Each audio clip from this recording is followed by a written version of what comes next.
Okay, for this sample problem, we have a 400 turn inductor with an inductance of 8 millihenries. The question asks to calculate the magnetic flux when the current is 5 milliamps. All right, so this is a pretty straightforward problem.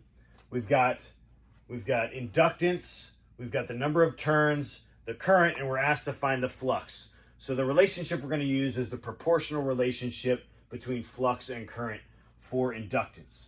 So that relationship is right here. We know that the inductance is equal to the number of turns times the flux over the current. We're asked to solve for flux, so we can do a little bit of algebra on our expression here. The flux is going to be equal to the inductance times the current over the number of turns. We plug in our numbers, making sure to convert to the proper units. This is 8 times 10 to the negative 3 henries times 5 times 10 to the negative 3 amperes divided by the number of turns, which is 400, and it's unitless. Okay, we punch those numbers in and we get a flux of 1.0 times 10 to the negative 7th Tesla's meters squared for flux.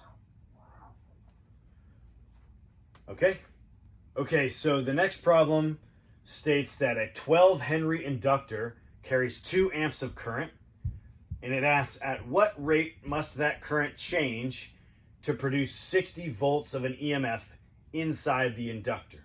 Okay, so they're asking us the dIdt, at what rate must current change? So we're talking about a self-induced EMF here.